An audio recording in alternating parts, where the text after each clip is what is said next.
I hate to admit this. I swear I thought of you 29 times during the Saturday and the Sunday games. You're in my head. I just want you to know, just in case you have forgotten, since you made that comment at me about a little over a week ago about me not getting my picks right, I've been pretty close to perfect. Oh, no, wait a second. Cincinnati, Seattle? Did you have that one right? I don't think you had that one right. That's the only one. Well, what was the other one? I don't even know it. We didn't pick very many games. Oh, yes, we did. Huh? Yes, we did. Well, I think we picked 2. Yes, we go. How's the Oakland Raiders doing? Well, and how close was I? Did I not have the ball driving for the winning touchdown or field goal? You did. And finally, Derek Carr made one stupid, crazy mistake. We're going to get to that later, guys. Come on. I almost swept yesterday. Let's get to the highlight of Sunday, though. Sunday Night Football. Eli Manning pulls it off in the 4th over the Niners, and the Giants now lead in the NFC East at 3-2. Eli stands for elite. Skip? Elite? How impressed were you? We're doing that again? How impressed were you by elite? You know what? I got to tell you two Giants fans. I know you're kind of a Giants fan. Today I'm going to call you a Giants fan. Now, I know she has no objectivity because she is crazy Giants fan. I was greatly impressed with how lucky Eli Manning was last night. That's how impressed I was. You know what? I honestly, from my heart, I still have not recovered from what happened late last night in this football game. I could not fall asleep thinking about how close my reeling Dallas Cowboys came to still being tied for the NFC East lead. But they're not. Because it was just an inch away from everybody in the division being 2-3, including your Giants, who were an inch away from getting upset at home by Colin Kaepernick and the San Francisco 49ers. You should be ashamed, both of you, that it was that close that late. But here's what happened to me. Looked good. It came within an inch when Eli suddenly turned into bad Eli that we've seen before when he has led this league in interceptions 3 different times. We saw it at the end of the first half when he threw an incomprehensible end zone interception that turned a potential route into a game-long battle with those 49ers. And I'm impressed with how they hung in and fought. But now let's go to 50 seconds left in the game. Please. From the San Francisco 44. Eli drops back to pass. He's under some duress. He closes his eyes, and he heaves down the middle of the field a David Tyree memorial pass and a prayer. It was vintage bad Eli. Bombs away, it's up in the air, and wait a minute. Tremaine Brock intercepts it, and I jump out of my chair. It's over. I won it. Yes, my Cowboys are still tied for the division lead. He's got it in his hands.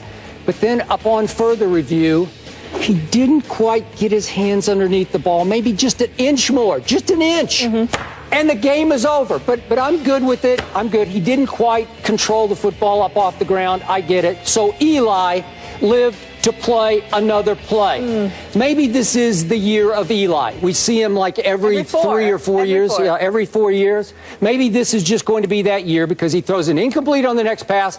Then they hit my expatriate, Shane Vereen. Beautiful little screen pass for 24 yards. And then pass interference occurs on Odell Beckham Jr., who's been out of the game after he aggravated his hamstring, I guess, celebrating his touchdown. Yeah, is that possible? Bad. That was bad. Is that possible? He aggravated his... Well, that's impossible. You can clown the Giants for that. Okay. But somehow he miraculously recovered and came out for the last series of the game and gets a crucial pass interference that sets up, and I got to give it to you, Eli made a sweet throw to Donnell for the touchdown, and it was a terrific catch. Controlling the ball. It wasn't a bullet. You should be doing play-by-play, Skip. I thought it was. I don't know how that's never happened. I'm sorry, but I'm still out of my mind over this because Tremaine Brock, I'm going to remember this all year because it's going to play down the line in the NFC East standings because if he just gets his hands just an inch more under the ball, you guys are sitting here at 2-3, as am I. My reeling Cowboys would still be afloat. They would have banked a win against the Giants. But you don't need to be bringing up that argument because these are the 49ers after all. Well, these are the 49ers. Well, that's my point. Can I say one thing, though, Stephen A? What was Eli's QBR? I don't know. Oh, really? I didn't even look this one up. What was it? 91. 91? 91. You love Eli, wait, how do you give Eli a 91 off that game when he threw a mind-blowing interception at the end of the half? 51 of 54 completions. 400 plus Team yards. record. Yeah.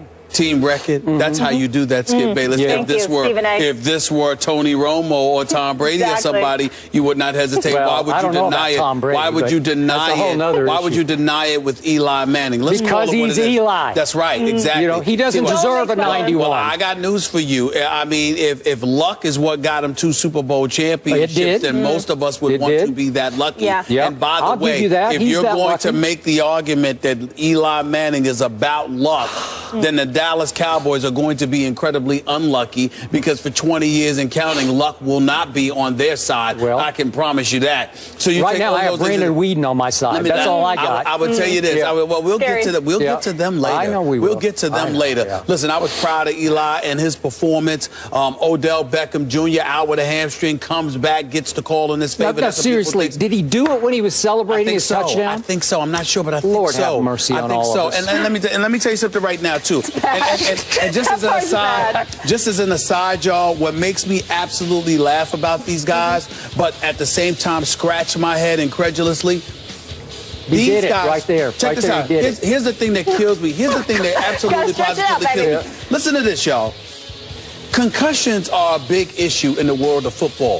One of the first things these guys do when they celebrate is they butt heads. I don't understand it. I don't understand it. You get a celebration, you get a hamstring. You got concussion issues, you're butting heads with one another. I just don't understand it. It makes absolutely positively no sense to me, but it is what it is. Here's what it comes down to, Skip Bayless, and I'm going to use this game because really it's the 49ers as far as I'm concerned. I was disappointed that the Giants made it far tougher than it needed to be. This was a team that got outscored. What was it? 127 what was it? 28, 107 to 28, something along those lines in a 3-game losing streak that they had suffered from coming into this game. But what really resonates with me, Skip Bayless, and what I really would ask you to pay attention to, and I say this in an almost comical fashion because it does make me laugh, is that when I think about the Giants, here's what they're doing without Victor Cruz. Here's what they're doing with Ruben Randle having gone down. Here's what they did with Odell Beckham Jr. going down. Your Cowboys, see, it seems to me that everything seems to be going away from them. And again, we'll get into them later. When I think about this Giants squad, their defense is not overly impressive, but impressive enough where they bend enough, but they don't break. Offensively, let's face reality, they're high-powered. When you look, I mean, every time when Victor Cruz went down, Ruben Randle stepped up. Without Randle and Cruz, Odell Beckham Jr. just remind y'all that his rookie year was no fluke when he accumulated over 1,300 yards in just 13 games. He is just a flat-out baller. Incredible hands, good speed, good route runner. I mean, the sky's the limit for this kid right here. And if they can get anything with their running game, I mean, if Vereen isn't just catching passes out of the backfield, but somebody, one of those trio of dudes, learns to run the football effectively. I'm just telling you right now, I look at the Giants offense and I say these boys are lethal. The NFC East is appropriately a division with them in first place because it is truly their division to take right now. The New York Giants are actually the team to beat as we speak in the NFC East. Now, obviously, Romo and Des Bryant are out, so that'll be revisited. But right now, they're on the way up. Your Dallas Cowboys are plummeting. And the Redskins and the Philadelphia Eagles are just somewhere in between. The Giants right now are high-powered, and they're a team to be reckoned with, Skip. Okay, they were not a team to be reckoned with on defense when Colin Kaepernick chewed them up and spat them out in the second half. I agree with that. You should be a little shaky about that. I'm shaky with that whole fourth quarter. Well, I'm always shaky when their defense, their signature is defense in terms of their championship teams. Their championship teams won because they had the ability to get at the quarterback. I don't see this team being that kind of team. Nope, they don't. I see them beating themselves.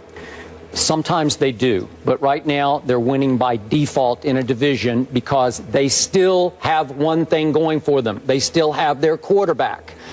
I don't have my quarterback, and until I do, I'm going to struggle, and I'm probably going to lose every game. probably we'll talk about should Matt Castle go for Brandon Whedon. You can get on board for the rest of the season. With the Giants? Yeah, I already told you what's going to happen. I predicted here last week, one week ago today. They are on their way to winning 7 straight games, because here's what's going to happen. Next Monday night, a week from tonight, they're going to win at Eagles. They're going to beat my Cowboys in New York the next week.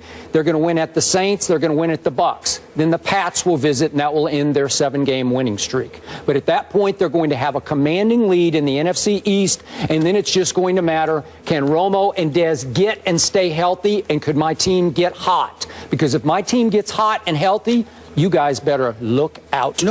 You know what boggles my mind about the New York Giants in all seriousness as we sit here talking about them right now?